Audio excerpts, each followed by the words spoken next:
G'day, listeners, and welcome back for another deep dive. This time, we're tackling nuclear power in Australia.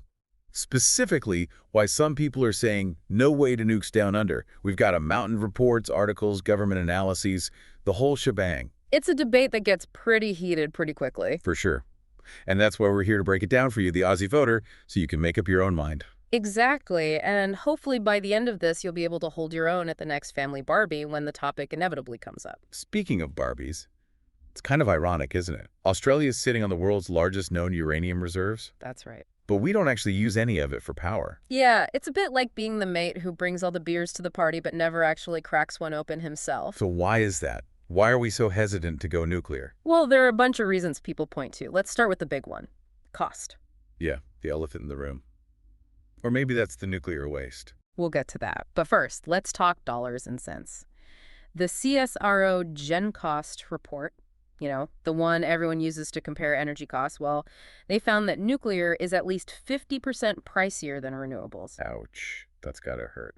Yeah, and we're not talking small change here. The report estimates it would cost a whopping $387 billion to replace Australia's coal-fired power stations with nuclear. $387 billion. That's a lot of snags. To put it mildly. And that kind of cost would inevitably end up being passed on to consumers and taxpayers. So basically, our power bills would go through the roof. It's a very real possibility. Okay, so maybe nuclear isn't exactly cheap, but what about the timeline? Surely we can get these plants up and running quickly. Well, not quite. Alan Finkel, who's kind of a big deal in the Aussie energy scene, reckons the earliest a nuclear plant could open here is the early 2040s. 2040s, that's like ages away. It is, and that's just the start. Before we even break ground, we've got to deal with a whole bunch of legal hurdles. We'd have to repeal the federal laws that ban nuclear power, not to mention all the state-level bans, too. It sounds like a bureaucratic nightmare. It would be.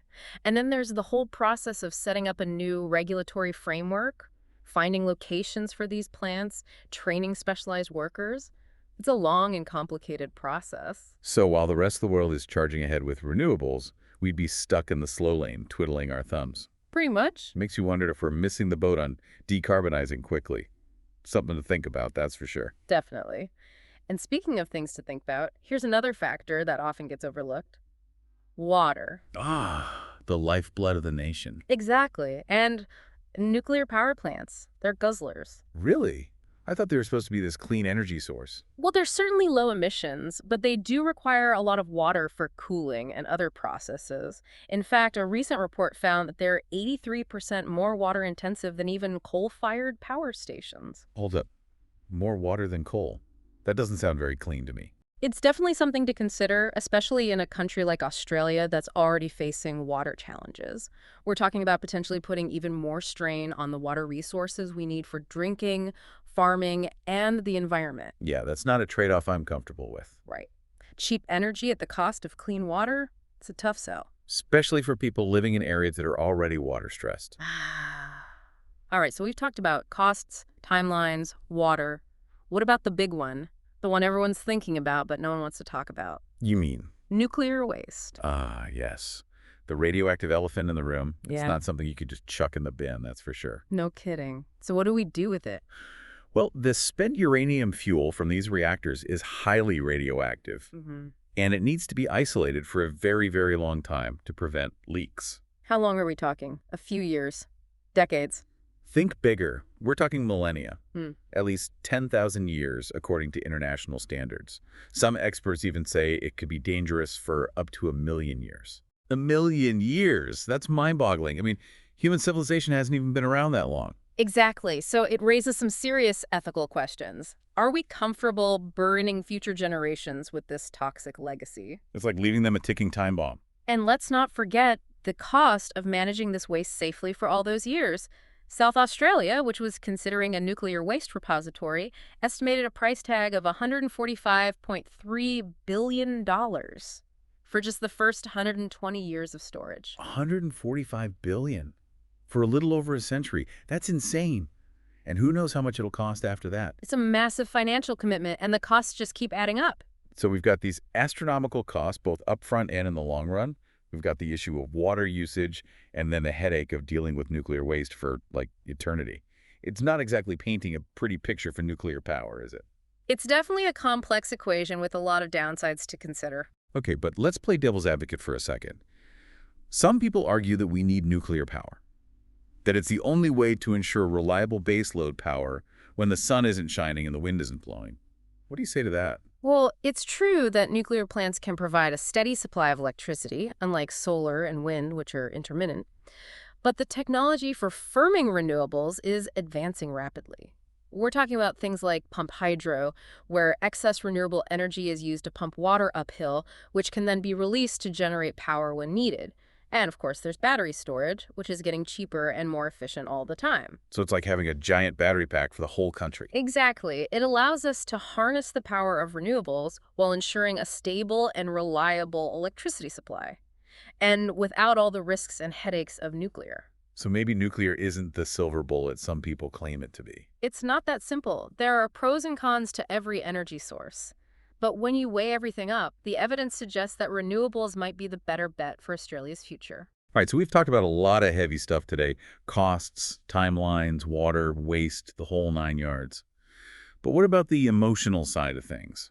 There's a lot of fear and anxiety surrounding nuclear power. Absolutely. And it's understandable, given Australia's history with nuclear testing. Back in the 1950s, the British conducted a series of nuclear weapons tests in remote parts of South Australia and Western Australia. Didn't go down too well with the locals, did it? It sparked a huge public outcry and left a lasting legacy of distrust towards anything nuclear. Makes sense. I mean, those images of mushroom clouds are pretty hard to forget. Yeah, it's ingrained in our collective memory, and it's reflected in the fact that several states, including Queensland, have outright bans on nuclear power generation. So it's not just a fringe concern, it's a deeply held sentiment in Australian society. So on top of everything else, there's this emotional baggage that comes with nuclear. It's not just about the practicalities, it's about people's fears and anxieties. It's a tough hurdle to overcome. It definitely adds another layer of complexity to the debate. And it's something that policymakers need to take seriously. People need to feel safe and confident about the energy choices we're making as a nation. All right, so we've explored a lot of the downsides to nuclear, but let's shift gears a bit. If nuclear isn't the answer, what is? What does a clean energy future for Australia actually look like? Well, the good news is we don't need to start from scratch.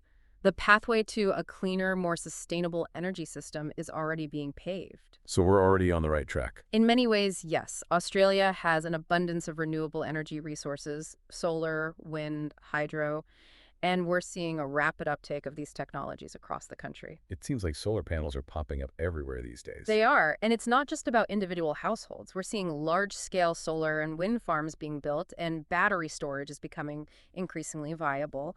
We're also investing in smart grids to manage energy distribution more efficiently, so the pieces of the puzzle are starting to come together. So it's not just about swapping one power source for another, it's about a whole system transformation. Exactly. It's about rethinking our relationship with energy, how we generate it, how we distribute it, how we consume it.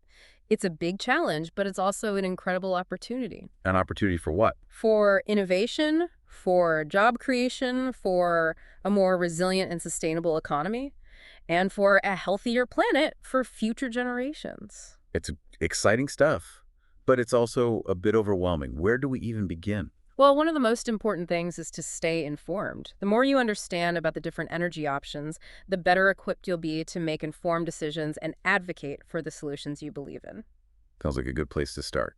So what can our listeners do to learn more? There's a ton of information out there. You can read reports from experts like the CSIRO Gen Cost report we mentioned earlier. Right. You can also check out websites from organizations like the Climate Council or the Clean Energy Council. And don't forget to talk to people. Ask your mates what they think.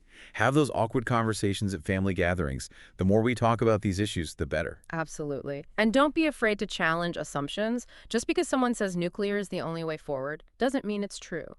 Do your own research, ask questions, and form your own opinions. Okay, so we've done our research. We've had those awkward family dinner conversations. What's next? Well, remember that you have a voice. As an Australian voter, you have the power to influence the direction of our energy policy. Right. So make your voice heard. Contact your local MP, write letters to the editor, join community groups, support renewable energy projects. There are so many ways to get involved. And it's not just about the big picture stuff. There are things we can all do in our own lives to make a difference. Exactly. Simple things like switching to energy-efficient appliances, reducing your energy consumption, even choosing to walk or cycle instead of driving, it all adds up. But it's about those everyday choices too. It all contributes to a collective shift towards a cleaner, more sustainable future. All right, so to wrap things up, we've had a pretty deep dive into the arguments against nuclear power in Australia. We've talked about the costs, the timelines, the water usage, the waste issue, the public perception, all that fun stuff. It's been a whirlwind tour, that's for sure. And while there are certainly pros and cons to every energy source, the evidence suggests that nuclear might not be the best fit for Australia. Especially with the rapid advancements in renewable technologies, it seems like we might have a better path forward. So as we wrap up this deep dive, we want to leave you with this. The future of Australia's energy is in your hands. It's up to all of us to stay informed, to make our voices heard, and to choose the energy future we want for ourselves and for generations to come. Thanks for tuning in, folks, and we'll catch you next time for another deep dive into the issues that matter.